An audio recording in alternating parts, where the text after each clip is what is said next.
श्री सद्गुरु देवाय नमः। भाइयों बहनों, भक्त के प्रेम में भगवान क्या कुछ नहीं कर जाते जिसे शब्दों से बयां नहीं किया जा सकता है। वह तो भक्त के भाव और प्रेम के हाथों बिकने को तैयार हो जाते हैं। बस हमारा भाव अच्छा होना चाहिए। आज जो कथा आपको सुनाने जा रहा हूँ वह कथा आपको बहुत पसंद आएगी और आपका भाव भी बढ़ जाएगा। इस कथा को जानने के लिए इस वीडियो को आखिर तक अवश्य देखिएगा।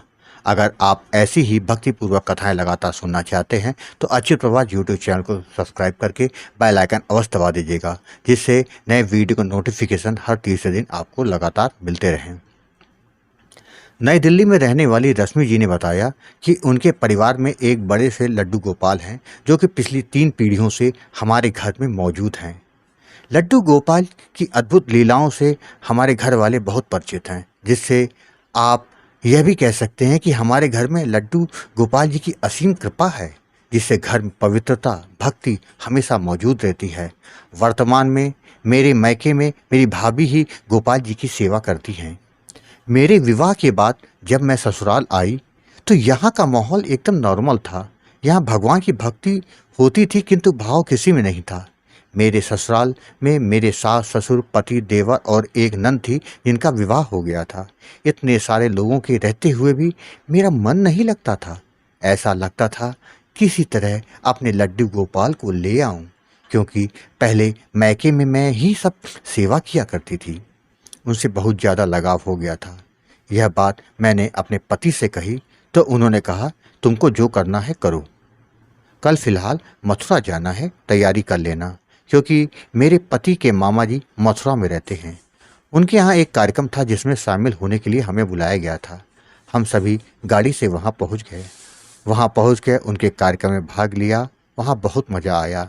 अगले दिन मैंने अपने पति से कहा कि यहाँ आए हैं तो वृंदावन भी हो लें और वहाँ बिहारी जी के दर्शन भी कर लेंगे। पति देव तैयार हो गए और हम दोनों वृंदावन आ गए। वहाँ के प्रमुख मंदिरों और बिहारी जी के दर्शन करने के बाद हम बाजार घूमने गए तो वहाँ बहुत सुंदर से लड्डू गोपाल दिखे। मैंने उनको लेने के लिए अपने पतिदेव से कहा। पतिदेव मुस्कुरा दिए। लड्डू गोपाल उन्होंने ले लिया। लड्डू गोपाल को तो पाकर मैं बहुत खुश हुई। 2 दिन रुककर हम घर वापस आ गए। घर आकर हमने मंदिर में लड्डू गोपाल जी को पधार दिया।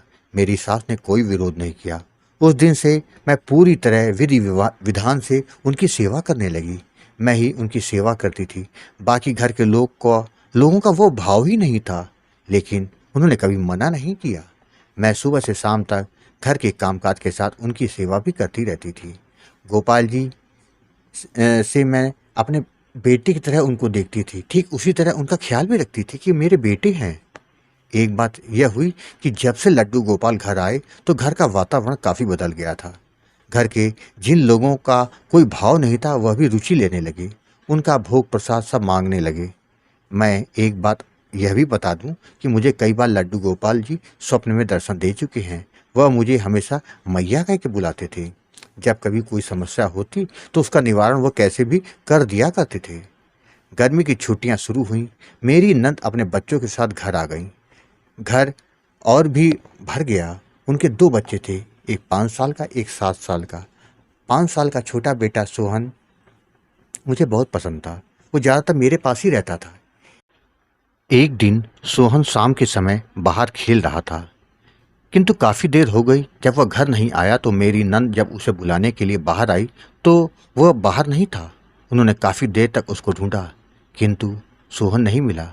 वह अंदर आई और उन्होंने सारी बात बताई, जिसको सुनने के बाद सब सोहन को ढूंढने लगे, किंतु सोहन का कहीं कोई पता नहीं चल रहा था। रात के 9:30 बज गए। पूरा घर काफ़ी परेशान था कि करे तो क्या करें। किसी ने कहा कि थाने में रिपोर्ट दर्ज करा दिया जाए। मेरे पति और ससुर थाने में जाने के लिए तैयार हो गए। मैं मंदिर में शाम से ही अपने लड्डू गोपाल से प्रार्थना करने लगी कि कुछ भी करो गोपाल, बच्चे को ले आओ, वरना हमारी बहुत बदनामी हो जाएगी। कुछ करो, केवल तुम्हारा ही सहारा है। तुम्हारे सिवा कौन है हमारा? कोई तो चमत्कार दिखा दो प्रभु, कोई तो चमत्कार दिखा दो गोपाल, कोई तो चमत्कार दिखा दो। अपनी मैया को इतना भी मत तरसाओ। अपनी मैया की बात भी नहीं मानोगे? मेरे पति और ससुर जैसे ही दरवाजे के पास पहुँचे उसी समय डोरबेल बजी। जब दरवाज़ा खोला तो सोसाइटी का चौकीदार मेरी नंद के बच्चे को लेकर खड़ा था। सोहन को पाकर मेरी नंद बहुत खुश हुई और उसे गले चिपका लिया। मेरे पति ने चौकीदार से पूछा, यह तुमको कहाँ मिला? तो उसने कहा, 12 साल का एक लड़का इसको लेकर आया था। उसने आपके फ्लैट का नंबर बताकर कहा इस बच्चे को वहाँ तक पहुँचा देना। लेकिन एक बात उसकी समझ में नहीं आई। उसने कहा कि मैया से कह देना कि आपका बेटा आपके साथ ही है। तब तक मैं पहुँच गई। मैंने पूछा, उसने क्या पहना था? चौकीदार ने कहा, लाल रंग की अजीब सी पोशाक पहनी थी, हाथ में शायद बांसुरी थी उसके। मुझे तुरंत याद आया कि आज सुबह ही मैंने लाल रंग की पोशाक उसे पहनाई है और नई बांसुरी दी है। मैं रोने लगी। मेरे गोपाल ने ये सब किया। मैंने अपने पति को और घर वालों को सारी बात बताई कि मेरे गोपाल ही थे वो। उस बच्चे ने बताया कि वह खेलते खेलते बाहर निकल गया था। कुछ दूर जाकर रास्ता भूल गया, एक अंकल के पीछे पीछे चला गया। जब काफ़ी अंधेरा हो गया तो एक भैया आए और बोले, अपनी रश्मि मामी के भांजे हो, यहाँ क्या कर रहे हो? चलो तुमको घर छोड़ाऊँ। और वह मुझे लेकर यहाँ आ गए। पूरा घर मेरा एकदम अवाक रह गया। रात में जब मैं सोई तो गोपाल जी ने स्वप्न में आकर बोला, मैया आप खुश तो है ना? आप रोती हुई बिल्कुल अच्छी नहीं लगती। यह कहकर वह चले गए।